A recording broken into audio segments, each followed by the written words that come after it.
Quick question. Be honest. What's the tone of the voice in your head when you mess up? When you procrastinate, miss a deadline, or have a tough conversation that doesn't go well? Is it kind, understanding, or is it kind of a jerk? The voice that says, "I knew you'd fail," or "Why can't you just get it together?" Here's the shocking truth. For most of us on a growth journey, our own inner voice is our biggest bully. And we think that bully is what drives us. We believe that without that harsh critic, we'd become lazy, we'd stop achieving. But what if I told you the exact opposite is true? That the single most crucial skill for sustainable success is learning to be a friend to yourself, especially when you stumble. We've been sold a lie. The lie that being hard on yourself equals being strong. That self-criticism is just holding yourself accountable. Think about it. You're studying for an exam. You get distracted by your phone for an hour. The inner critic pounces. You're so undisciplined. You'll never pass. What happens next? You feel awful. Your motivation plummets. You might even procrastinate more to escape that awful feeling. It's a trap. Or at work, you get feedback on a project that wasn't perfect. The story becomes, "I'm not good enough. They're going to figure me out."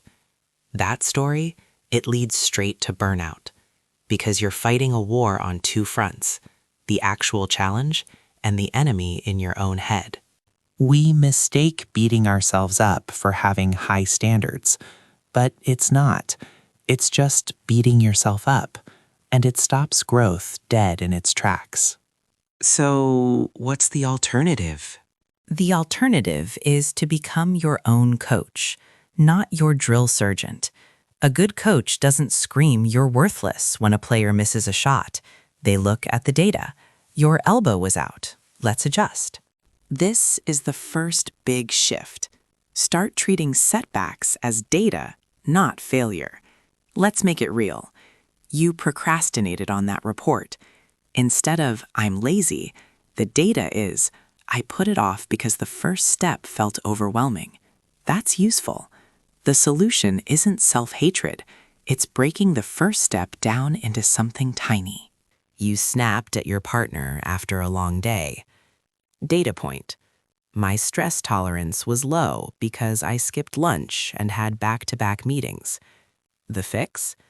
Maybe it's packing a better snack, not labeling yourself a bad person. See the difference? One path leads to a shame spiral. The other leads to a solution. It leads forward. Okay, so how do we actually do this? It's time for the main technique, mindful self-talk. This isn't about forcing positivity. It's about moving from cruelty to curiosity. Step 1. Catch the critic. You have to notice the bully first. It often sounds like absolute statements. You always. You never. You're such a... Just spotting it. Oh, there's that harsh voice again. Robs it of half its power. Step 2. Pause and breathe. Seriously, one deep breath. It creates a tiny space between the thought and you. In that space, you have a choice. Step 3. Reframe with kindness, the friend test. Ask, what would I say to my best friend in this exact situation? If your friend failed a test, would you say, "You're a total failure"? No. You'd say, "That's really tough. I know how hard you studied. What can we learn from this?" Now, say that to yourself. Literally. It might feel awkward at first. Try it with me right now. Think of a small recent mistake. Silently say to yourself, "This is hard. It's okay to be disappointed. Let's see what we can learn." That feeling, that slight loosening in your chest, that's self-compassion. It's not letting yourself off the hook, it's changing the hook altogether. Let's build a quick toolkit you can use the moment the critic shows up. 1. The 3-sentence journal. Tonight, try this. Write down one thing that didn't go perfectly. Then write, Sentence 1, the fact. I felt overwhelmed and avoided a task. Sentence 2, the humanity. It's human to feel overwhelmed. Everyone does. Sentence 3, the kindness. Tomorrow, I'll try starting with just 5 minutes. 2, the self-compassion break.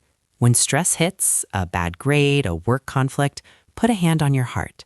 Feel the warmth. Say silently, this is a moment of struggle. Struggle is part of growth. May I be kind to myself. This isn't woo-woo, it's neuroscience. It calms your threat response and lets your problem-solving brain back online. 3, the and reframe. Stop using but. I tried my best, but it wasn't good enough. That cancels the first part. Swap it for and. I tried my best, and I learned something crucial for next time. Both things can be true. This tiny word change is incredibly powerful. So, here is my challenge for you. For the next 3 days, I want you to conduct an experiment. Your mission? Catch your critic just once a day and reframe it with one kind sentence. That's it. Don't try to be perfect, just once.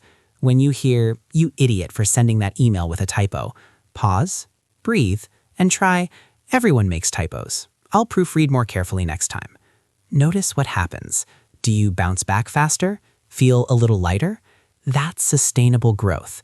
That's building resilience that doesn't crumble under pressure. This is how you build a foundation that lasts, not on fear and shame, but on self-respect and mindful learning. Your relationship with yourself is the longest one you'll ever have. Make it a good one. Make it kind. If this resonated with you, if you're ready to trade that inner bully for an inner coach, hit that subscribe button. Every week on Time for Mindful Growth, we break down skills like this, real, practical ways to build a life that feels successful from the inside out. And in the comments, I'd love to know, what's one area where your inner critic is loudest? Is it work, school, relationships? Sharing it takes away its power. Let's support each other. Thanks for watching. Remember, growth is messy. Be kind to yourself in the mess. I'll see you in the next video.